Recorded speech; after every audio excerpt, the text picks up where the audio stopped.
Hello everyone, I am Ayush Agarwal from ABS Engineering College. In our previous lecture, we have discussed about the concept of SQL. We have discussed that what is SQL, why we need SQL, what are the advantages and feature of SQL, what are the different data types that can be used in SQL, and we have touched the concept of SQL statements. We have seen that there are different type of SQL statements like DDL, DML, DQL, DCL, and TCL. Now, in today's lecture, we'll discuss about these SQL statements in deep, and we'll discuss that how these statements and how these commands will work, right? So let us start with today's lecture. Okay. So here, these are the categories of SQL statements. We have DDL statements, then we have DML statements, then we have DCL statements, and then we have TCL statements. Okay. So here, in case of DDL, we have already understood that in case of DDL, we are used to create the structure. We are using this command, this language particular, to create or to define the structure of the database. In DML, we are using data manipulation language. It means it is used to manipulate the data in terms of inserting the data, deletion of data, and updation of data. In DCL, we are dealing with the controlling of the data, how we can control our data by giving privileges or by taking privileges from the different users. And in transaction control language, we are controlling the transaction that whenever the transaction completes its operation successfully, then we will commit those operation, and the operation or the data that will be updated will be permanently stored in the database. And we have also rollback if the transaction is failed. So in that case, we are using the rollback command, and in that case, it will be reinitiated with the first operation of the transaction. Now, in this lecture, we'll deeply understand the concept of all these SQL statements. So if we talk about DDL, so it statements, it defines the structure of the database and its objects, right? Now, the commands that are used in data definition language is create command, alter command, you can see here. So if we talk about create command, then we have our alter command, then we have our drop command, then we have our truncate command. So in case of creation, it is used to create a new table, view, or database. So you can also you can create a particular table, you can also create a view or a particular database. In case of alter, we can modify the existing database objects. Here we only modify the structure of the database. We are not modify the data that will be inserted into the database. In case of drop command, it will be deleting a table, view, or database permanently from the structure. And in case of truncate, it removes all the records from the table but keeps the structure. So it keeps the structure as it is but removes all the records from the table. So let us discuss one by one. So in case of create command, it is used to create new tables, views, and schema or database in the database. Now, this is the structure of the, you can say this is the syntax of the particular create command, right? Now, whenever we want to create a particular create command, so we need to create first, then we want to add a table, then we have used a table name, and after that we are using the column names, right? Then we are using column name here, we are using the data type here. Then again, if we want to express any particular constraint onto that particular attribute, so we are using those attribute. Here we have used primary key. After that, again, the first name, in this case, we are using 5 attributes under the table employee. So here first of all, we have employee ID, then we have first name, then we have last name, then we have age, and after that we have department. So these are the total 5 attributes that will be created in the employee table. And after the column name, we have to mention the data type of every particular data or column, right? So in this way, we can create a particular table. Now, if you want to alter a particular command, so how we do that in this case? So it is used to modify the structure of an existing database objects, like adding or removing column from a table, adding or removing a particular constraint from a table. So in this case, we are using alter command. And after while applying the alter command, here we use alter table name, and then add. If we want to add a particular column into an existing table, so we can use add comma add particular attribute, and then uske baad aapka next we have attribute name salary, and then after you can define the data type of that particular attribute. So in this way you can alter a particular structure of the database. Here we are adding a particular column. Alter table name, and then add is the keyword to add a particular column into the database, right? Now, if you want to drop a particular command, so here in this case, it is used to delete an existing table, database view, or other database object. And if we talk about this particular example, so how we can do that? This will be drop table and table name. So if we are using drop table and table name, what it will do, it will delete this employee table.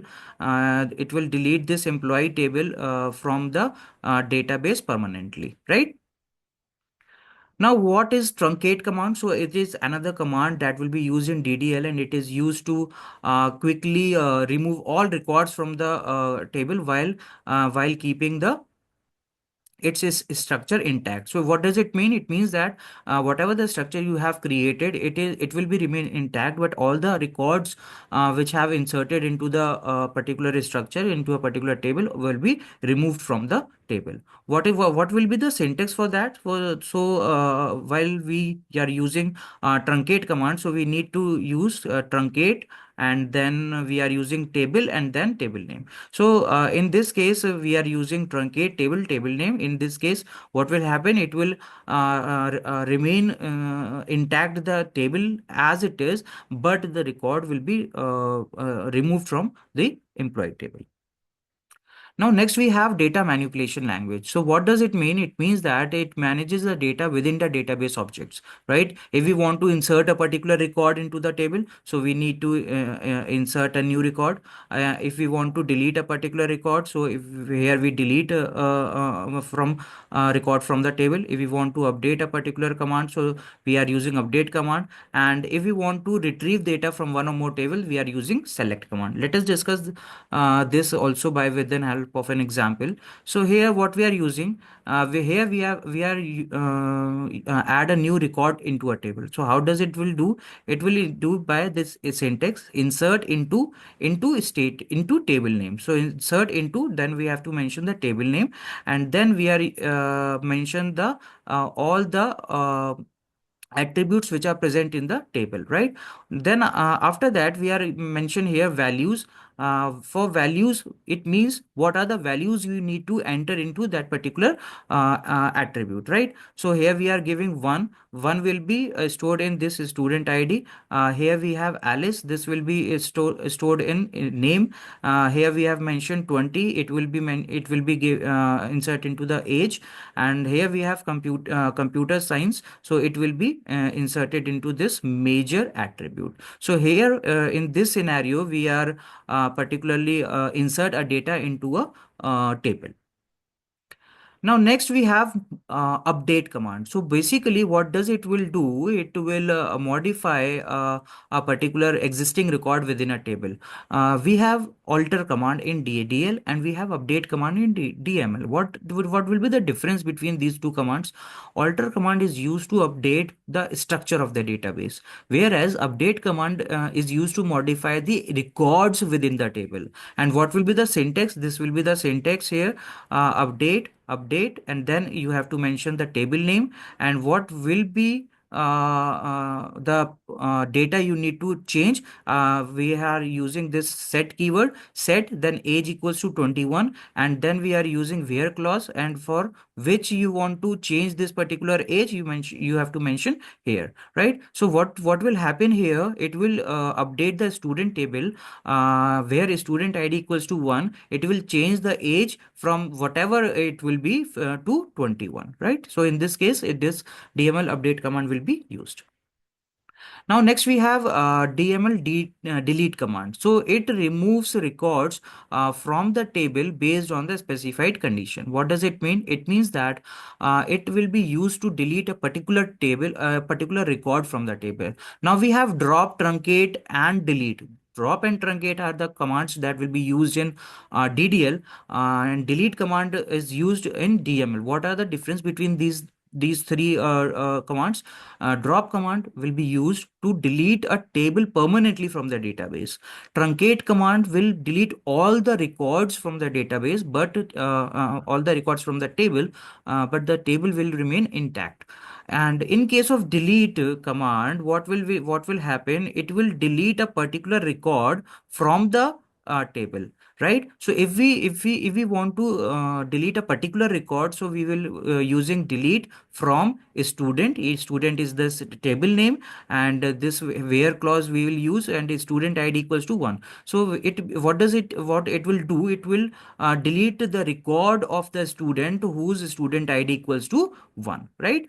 But what will happen if we are not, if we will not using this where clause, if we will use only this command, delete from student, so what it will do, it will be react exactly same as the truncate command, because in this case it will delete all the data from the table, right?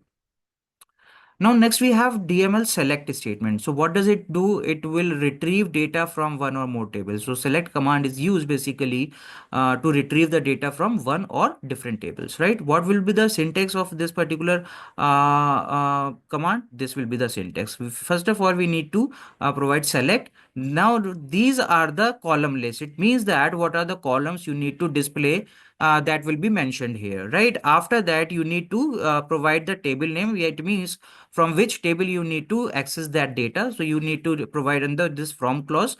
So from table name, and then you can give here the where clause. It means the condition. So condition here is major equals to computer science. Now what it will do, it will return name and age of all the students whose major is computer science, right? So it will return all the rows, all the rows of a particular student with column name and age whose major equals to computer science. So we can use this select command in this fashion, right?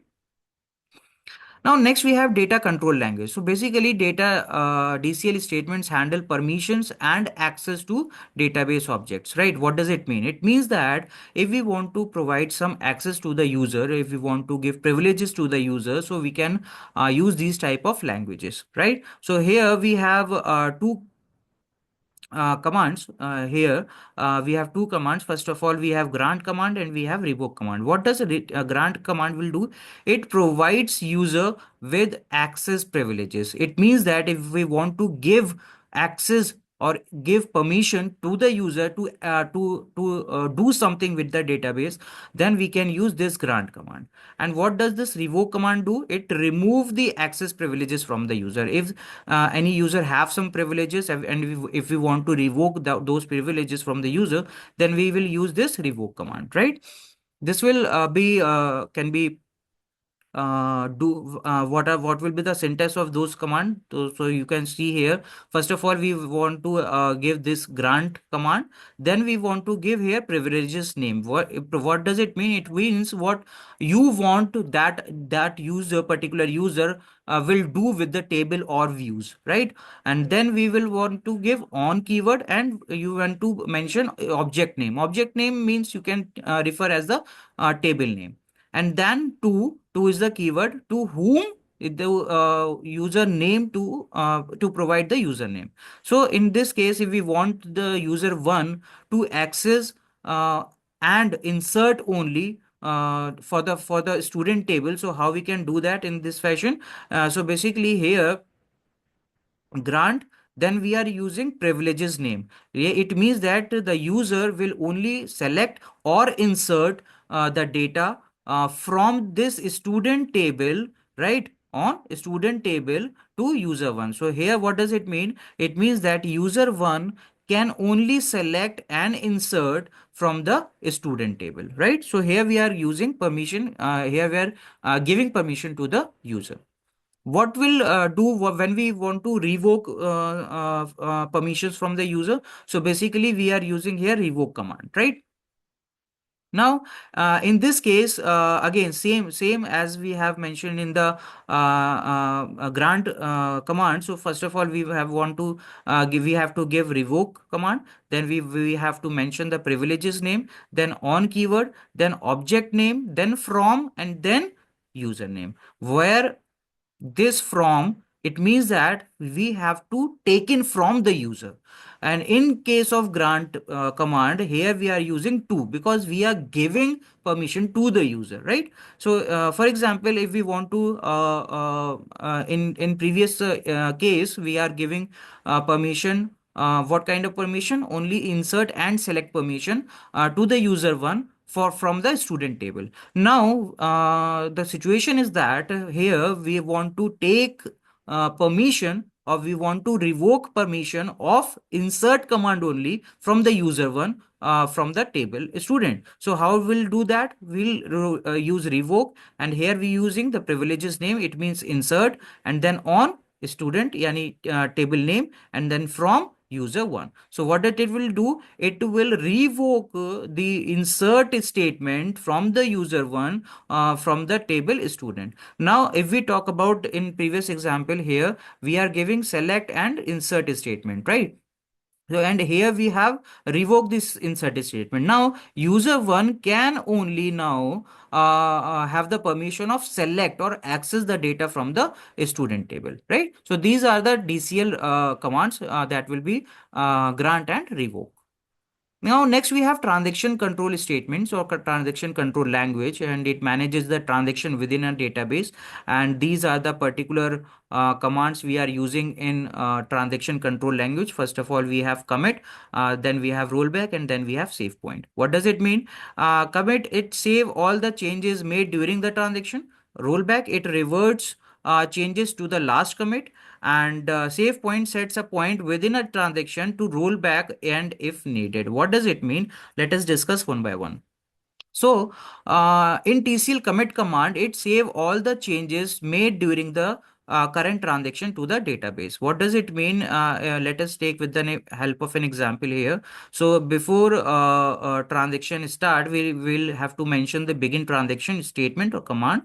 After that only we can provide any particular operation. So what it will do, it will update the employee table, and here it will increase the 10% salary of an employee where department equals to sale, right? And after that we have used this commit command. So what it will do, after applying these particular operation update command, it will use commit command. What does it will do? It will change the database, or it will change your data from in the table permanently. Now if the after this commit command, if this transaction, if this particular transaction got failed, so it will not impact the your database, because the data which you have updated before this commit command have saved in the database permanently, right? Now, next we have database or transaction rollback command. So it undoes all the changes made during the current transaction, returning the database to its previous state. What does it mean? Now, let us help take an example here. So we have begin transaction, first of all. Then we have delete from employees where department equal to sales. What it will do? It will delete all the data of employees whose department equals to sales, right? What it will do? It will delete all the employees data where department equals to sale. And after that, we have used this rollback command. So what does it will do? It will goes back to the begin transaction. It means whenever the transaction starts, after the transaction is started, whatever the operation we have performed are rolled back. It will nullify and it will not change its previous state, right? Now, next we have save point. So basically, it sets a point within a transaction that allows a partial rollback to that specific point. What does it mean? It means that we have already understood that if first of all we need to begin the transaction again. Now next we are using update employee set salary equals to salary into 1.1. It means we are increasing the 10% salary of the employee whose department equals to sales. After that we have used save point and we have given the name of that particular save point that will be increases sales, right? After that we are using this update command. Update employee set salary equals to 1.1 salary equals to salary into 1.05, where department equals to marketing, right? What does it mean? It means that you are increasing the 5% salary of all the employees whose department equals to marketing. After that, you are roll back to increase sales. What does it mean? It means that this particular statement, what in which you are increasing the salary of the marketing department employees by 5%, it will be rolled back and it will move to the save point, the last save point which you are using, right? And after that you are using this commit command. What does it mean? It means that you are permanently save your data into your database. So in this fashion, TCL save point command will work, right? So these are the references from which data is being used to provide these slides.